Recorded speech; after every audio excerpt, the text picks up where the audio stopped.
नमस्कार दोस्तों, आप सभी पर माँ का आशीर्वाद और बजरंगबली की कृपा सदैव बनी रहे। माँ काली के भक्तों के लिए आज की वीडियो बहुत खास है। माँ की पूजा से जुड़ी कुछ बहुत महत्वपूर्ण जानकारी के ऊपर हम इस वीडियो में आज बात करेंगे, जो माँ के हर भक्त को जरूर पता होनी चाहिए। माँ की पूजा में अगर कुछ विशेष बातों का ध्यान रखा जाए तो पूजा का प्रभाव कई गुना बढ़ जाता है और अभीष्ट फल की प्राप्ति के रास्ते बहुत तेजी से खुलते हैं। दोस्तों, जीवन में जो उतार चढ़ाव है, जीवन की परीक्षाएं हैं, ये हर व्यक्ति के जीवन का एक हिस्सा है। लेकिन कई बार ये परीक्षाएं बहुत कड़ी, बहुत कठोर हो जाती हैं, व्यक्ति को त्रस्त कर देती हैं। ऐसे में माँ काली की शरण से बढ़कर कुछ नहीं। सिर्फ तांत्रिकों के लिए माँ की कृपा की आवश्यकता है, ऐसा नहीं है।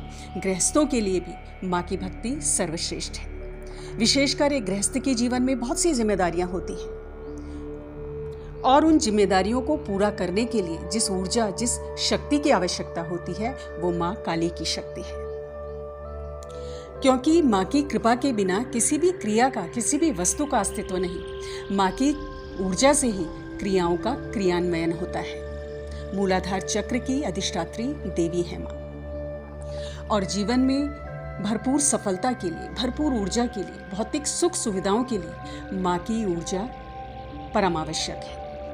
तो दोस्तों, आज के इस वीडियो में हम बात करेंगे माँ की पूजा में कुछ बहुत ही महत्वपूर्ण बातों के ऊपर, जो आपकी पूजा को बेहद खास बना देती हैं और पूजा के प्रभाव को कई गुना बढ़ा देती हैं। तो सबसे पहले हम बात करते हैं माँ की पूजा में आचमन क्रिया की, कि माँ की पूजा में आचमन क्रिया आपको किस प्रकार करनी है। सबसे पहली बात, माँ काली की पूजा में आचमन किस मंत्र का करना है।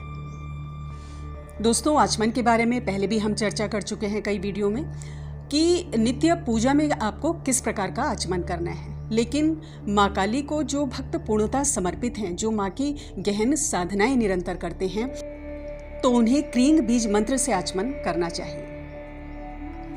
तो दाएं हाथ में 3 बार जल लेकर 3 बार क्रींग बीज मंत्र बोलकर आचमन में जल का पान करना चाहिए। उसके बाद आपको क्या करना है, आप ध्यान से सुने। तत्पश्चात दाएं हाथ में थोड़ा सा जल ले लें और ओम काल्यै नमः इस मंत्र से दोनों होठों का मार्जन करें, अर्थात दोनों होठों को स्पर्श करें इस जल से। उसके बाद ओम कपाल्यै नमः इस मंत्र के द्वारा फिर से दोनों होठों का मार्जन करें। इसके बाद ओम कुल्वाय नमः हस्तम प्रक्षालयामि इस मंत्र से हस्त को प्रक्षालित करके जल को जमीन पर छोड़ दें। माँ की साधनाओं में इसी विधि से आचमन करना चाहिए। माँ की ऊर्जा बेहद सक्रिय हो जाती है। और आचमन के जल में तुलसी की पत्तियां आप जरूर डालें। आचमन से पहले अपने इष्ट को और माँ को प्रणाम करें, उनका ध्यान करते हुए आपको आचमन करना है। आचमन करते समय जो आपका मुख है हमेशा उत्तर दिशा की ओर, ईशान या पूर्व दिशा की तरफ होना चाहिए। और आचमन करने के बाद अपने दोनों कानों को और माथे को क्रींग बीज मंत्र का उच्चारण करते हुए स्पर्श करें। इस प्रकार करने से आपकी पूजा का प्रभाव कई गुना बढ़ जाता है। पूजा में प्राप्त होने वाली जो परिणाम हैं वो दुगने हो जाते हैं और व्यक्ति की माँ की ऊर्जा से एकाकार हो जाता है। शरीर के साथ साथ मन की अशुद्धियां दूर होती हैं और माँ की ऊर्जा अंतःकरण में प्रवेश करती है। इस प्रकार से जब आप आचमन करते हैं माँ की साधनाओं में, तो आपकी ऊर्जा माँ की ऊर्जा से कनेक्ट हो जाती है और साथ ही आपका जो मन है वो पूजा में पहले से बेहतर लगता है और एकाग्रचित्त होकर आप माँ का ध्यान कर सकते हैं।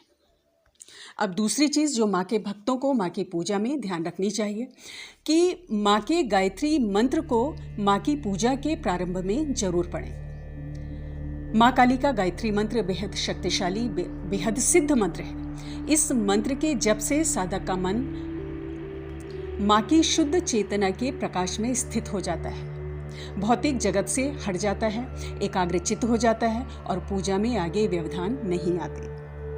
कई बार कई लोगों के मैसेज आते हैं कि मन बहुत भटकता है। बहुत से जो लोग हैं, बहुत से भक्त हैं, उनका मन पूजा में एकाग्रचित्त नहीं हो पाता। पूजा में बैठते ही इधर उधर की बातें मन सोचने लगता है, अपवित्र अवांछित विचार मन में आते हैं। तो माँ की गायत्री का जप सर्वश्रेष्ठ है ऐसे लोगों के लिए। तो अपनी रोज की पूजा में 11 बार, 21, 31, 51, 108 बार सामर्थ्य अनुसार माँ के गायत्री मंत्र का जाप अवश्य करना चाहिए। उसके बाद पूजा शुरू करें।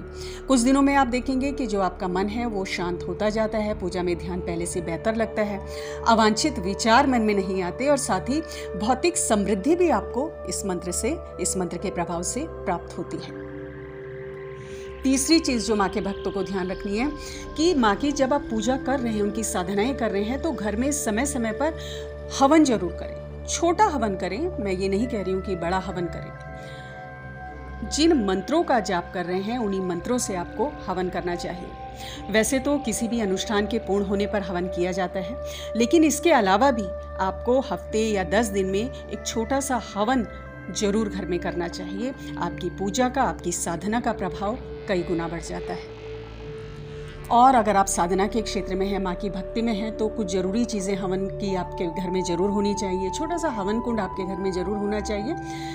मार्केट में हर जगह आपको मिल जाएगा, ज़्यादा महंगा भी नहीं है। गाय के गोबर के कंडे से, आम की लकड़ी पर कपूर से आपको अग्नि प्रज्वलित करनी होती है और उसके बाद आपको हवन में काले तिल की और काले मिर्च की आहुति देनी होती है।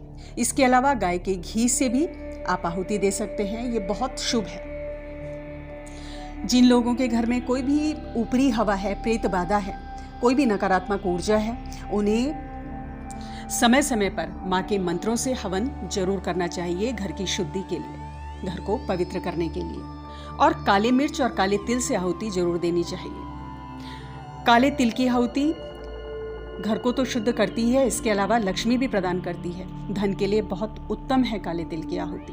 काली मिर्च की आहुति आप डालते हैं तो जितनी भी नकारात्मक ऊर्जा है घर की, उसका नाश होता है और आपका घर हर प्रकार की बुरी हवाओं से, नकारात्मक हवाओं से सुरक्षित होता है। आपके घर की ऊर्जा सकारात्मक होती है। आपकी खुद की ऊर्जा बहुत प्रबल हो जाती है, आपका आभा मंडल शुद्ध हो जाता है, उसमें वृद्धि होती है। और भौतिक जगत में आपको इसका प्रभाव देखने को मिलता है कि जो आपके कार्य हैं, जिन कार्यों में पहले अड़चन आती थी, वो अब नहीं आती है और आपके जो कार्य हैं वो आसानी से बनते हैं। चौथी चीज़ माँ के भक्तों को जो जरूर करना चाहिए, और विशेषकर कोई कठिन विपत्ति है, कोई कठिन संकट है, तो ये उपाय जरूर करना चाहिए। शनिवार के दिन माँ काली को सरसों के तेल, काले तिल की और काले उड़द की दाल माँ के मंदिर में जरूर अर्पित करनी चाहिए। आपके बिगड़े काम बनेंगे, शनि की पीड़ा समाप्त होगी, कोई संकट बड़ा है, गहन संकट है, वो समाप्त होगा। और माँ की कृपा से आपके घर में यदि तनाव, गृह कलेश रहता है, पति पत्नी में मनमुटाव रहता है, वो भी दूर होता है और जीवन सुखमय हो जाता है। जो भी आप ये चीज़ें माँ को अर्पित करेंगे, चाहे सरसों का तेल है, काले तिल और काले उड़द हैं, तो सामर्थ्य अनुसार आप ये अर्पित करें। जितनी आपकी सामर्थ्य है आप माँ को अर्पित करें। माँ से अपने कष्टों के निवारण की प्रार्थना करें। माँ दयालु है, हमेशा अपने भक्तों पर कृपा करती हैं। बस एकनिष्ठ होकर माँ के चरणों को पकड़ लें। आपको कहीं और भटकने की ज़रूरत नहीं, सब कुछ माँ की शरण में आपको प्राप्त हो जाएगा। जो भी चीज़ आपको चाहिए, जो भी आपकी मनोकामनाएं हैं, वो आपकी पूर्ण होंगी। जो भी आपके संकट हैं वो कटेंगे। बस एकनिष्ठ होकर माँ की सेवा आप करते रहें। दोस्तों, माँ को प्रसन्न करना बहुत सरल है, थोड़े से प्रयत्नों से प्रसन्न होती है माँ। अपनी नित्य की पूजा में माँ के कवच और स्तोत्र का पाठ आपको जरूर करना चाहिए, बहुत शुभ फल देता है।